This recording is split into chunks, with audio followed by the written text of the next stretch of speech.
Oil prices above $70 a barrel should be good news for the city that calls itself the energy capital of the U.S. And no reason to champion alternative fuels, right? Well, that's not how Houston Mayor Bill White sees it. He's pursuing several green initiatives in Houston, the fourth largest city in the country. He joins us now to talk about some of those green initiatives. Thanks for joining us today, Mayor White. And as we mentioned, $70 a barrel oil, stubbornly high for a little while now. How have those higher prices affected the Houston economy? Has it been a good thing? Obviously, because, a lot of the refineries are there. Sure, but for a lot of the consumers, people who pay their electrical utility bills that are priced off natural gas or motorists, then there's a negative for those higher energy prices. I'll tell you, our economy is grew over 100,000 jobs last year, more than 16 states combined, and only about 13% of that was energy related.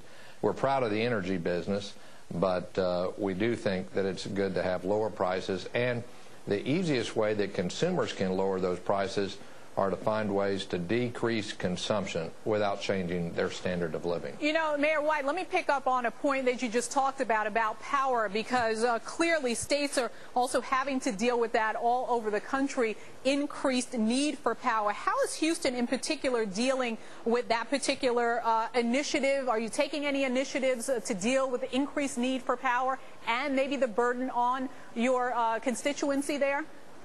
Sure, Monica. I mean, I want to be the nation leader. We want to de-link economic growth from the growth in consumption of electricity, and there's ways to do it without at all compromising our economy or standard of living.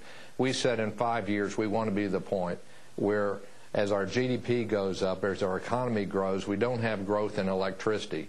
So we're retrofitting our residential, houses. We're encouraging buildings to comply with higher standards and higher codes that reduce consumption of energy. There's a lot of things that we could do to reduce the amount of power that we consume, and it benefits all consumers who are most concerned with the bills, not just the price per unit. Now, of course, I've talked to several other mayors who are taking initiatives in their cities, not waiting for the federal government to deal with what's going on in terms of energy, higher energy prices, a greener, say, city. What about that? Do you think the federal government's been too slow and the mayors are really taking the lead for cities?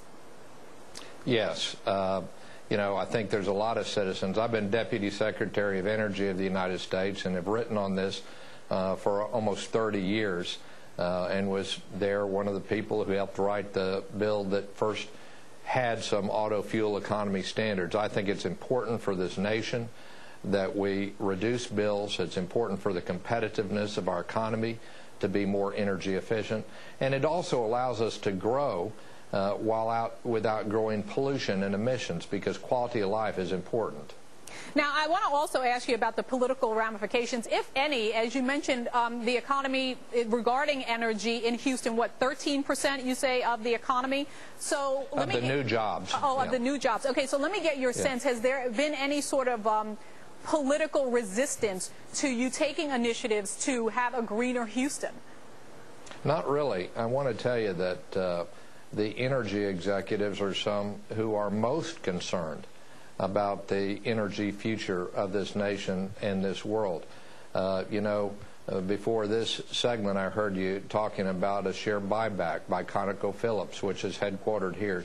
And others are finding that the low-hanging fruit has been picked on some of the oil reserves. And many of the companies like Shell, BP, now have growing renewable energy businesses. And there's independent firms such as Horizon here in town, which is the leading wind energy firm in the world, leading public wind energy firm, or it's owned in part by Goldman Sachs, in part by public shareholders. So we have a real nucleus for clean and renewable energy here. It's a business opportunity. The fact is that we do need automobiles that consume less gasoline. We do all benefit if we don't need to build more coal-fired power plants. All right, and Bill White, we will talk more with the mayor of Houston right after this short break. We'll continue our discussion and talk a little bit more about those initiatives going to take place in Houston and what else is happening with the economy. Stay with us.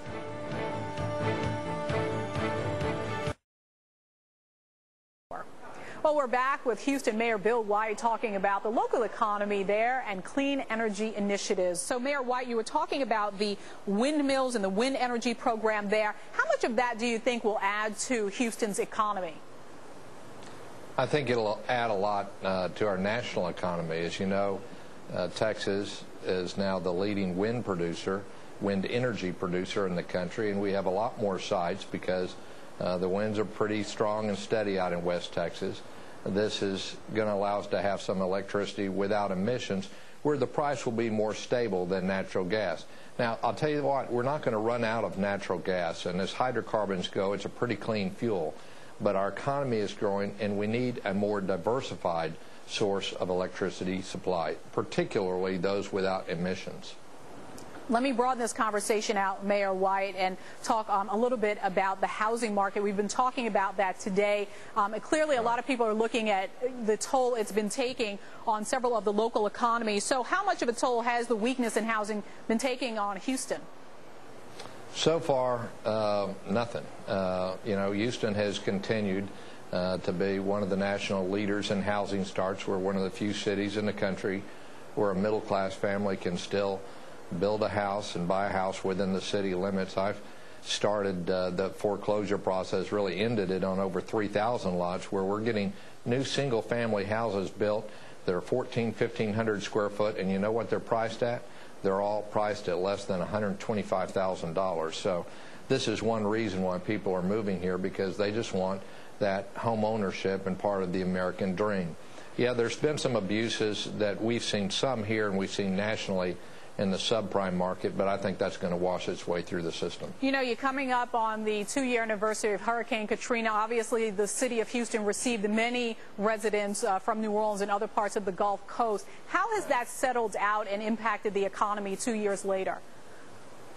Well, you know, we have about 100,000 folks that have come from the devastated areas that are still making their lives here. Most of them have found work, or they're continuing with the employer they had. One thing that the news media didn't cover was several tens of thousands of people who didn't need to be in Red Cross. They lived with friends, they bought houses, they moved their businesses.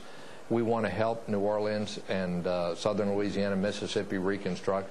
But a lot of people have gotten on with their lives here, and they're contributing to their economy. Yeah, I was going to say, a little spike in crime there, but we had a special housing program, the jail, and people who decided they were going to violate the rights of others, who know that Houston, Texas, we enforce our laws. But overall, it seemed to help the economy in a bit for the people who did resettle, did move their businesses there. Yes. There's still some people who are seniors and disabled who would like to be back home, who lost everything. And we're reaching out and helping those through United Way. I think FEMA's performance has improved significantly since Katrina, and I'm impressed with that too. So I think we're going to be better prepared in the future. Thanks so much. Appreciate your time today. Houston Mayor Bill White.